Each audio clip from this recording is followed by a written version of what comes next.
Mi padre y la Wilson Yacht Kramer. Mi papá jugaba al tenis cuando en Argentina practicar ese deporte era cosa de ricos. Él no era rico, apenas si se aferraba como podía al escalón más bajo de la clase media para no caerse. Jugar al tenis era un lujo al que accedía a base de deseo y esfuerzo. Por eso en los 70 se hizo fanático de Guillermo Vilas, no solo porque era el mejor jugador que haya visto, sino porque fue quien llevó ese deporte, hasta entonces reservado para unos pocos, a otras clases sociales. Una de las obsesiones de mi padre era que, además de él, jugáramos al tenis todos los miembros de la familia. Como yo era la menos dotada para el deporte, se tomaba mucho tiempo en mostrarme cómo debía pararme en la cancha, cómo había que agarrar la empuñadura según el golpe, cómo esperar antes de pegar un smash o una volea. Intentaba mejorar mi velocidad para llegar a la pelota, haciéndome correr en un circuito improvisado que se correspondía con dar la vuelta a la manzana de mi casa, mientras él me tomaba el tiempo con un reloj despertador.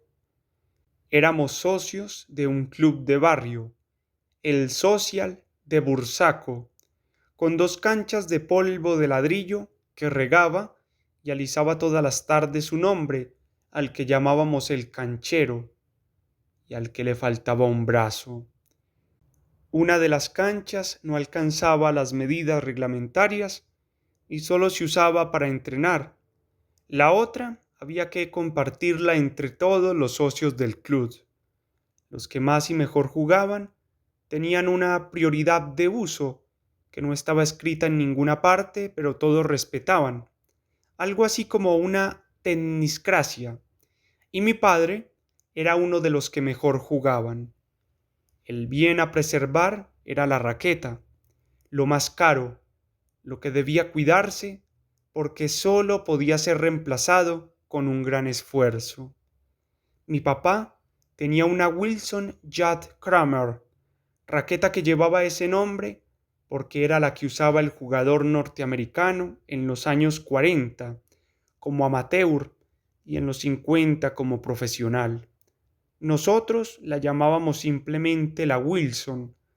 Había otras marcas. Slazenger, Manolo Santana usaba la Slazenger Challenge número 1. Dunlop, la preferida del español Andrés Jimeno, el jugador más viejo que ganó Roland Garros con 34 años. Spalding, la que usaba Pancho González, quien le dio nombre a varios de sus modelos, etcétera. Pero para mi padre la Wilson era la mejor. Y si mi padre creía eso, es que lo era. En aquellos años solo existían las raquetas de marco de madera y cuerdas de tripa. Y más allá de que cada tanto saltara una cuerda o hubiera que llevar la raqueta a la casa de deportes a ajustar el encordado completo, el verdadero peligro era el agua o la humedad. Por eso mi padre suspendía el partido que fuera apenas caían 2 gotas y se apuraba por cubrir la raqueta con la funda o una toalla, incluso con su misma remera. Preferible agarrar una neumonía que arruinar la Wilson. Lo cierto es que aunque no se mojara por culpa de una lluvia imprevista, la humedad propia de ciertas estaciones en el conurbano bonaerense podía hacer que el marco de madera se curvara como un volado. Por eso, cuando no la usaba, mi papá la ponía dentro de una prensa, también de madera, una especie de trapecio con 4 tuercas mariposas en cada vértice que había que aflojar para que entrara la Wilson y luego apretar para garantizar que la humedad no le hiciera perder su forma. A veces, cuando estaba de buen humor, mi papá me dejaba poner la Wilson en la prensa. Para mí era un halago, como si con ese gesto me estuviera diciendo: te tengo confianza. Con el tiempo me di cuenta de que cuando no lo veía, mi padre verificaba que yo hubiera apretado las tuercas mariposas lo suficiente y que la Wilson estuviera a buen resguardo. El rito cambió a finales de los años 60, cuando René Lacoste presentó en sociedad la primera raqueta metálica. Mi padre resistió cuanto pudo, pero unos años después, Wilson compró la patente de Lacoste y ese fue el final.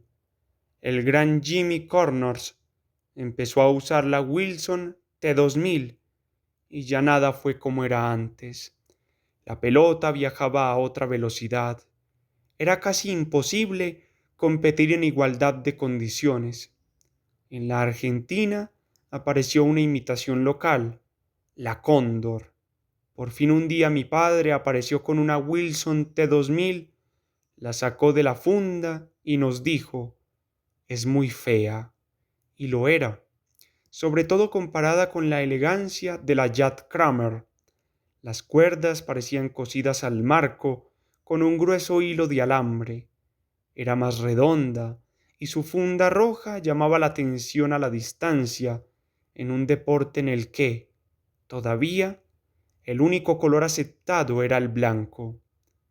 Así, de a poco, un día cualquiera, nos olvidamos de la Wilson de madera que quedó arrumbada arriba de un placar. Un día alguien le sacó la prensa, vaya a saber por qué. Un día descubrimos que el marco se había ondeado como un volado. Un día empezamos a usar la Jad Kramer en nuestros juegos infantiles.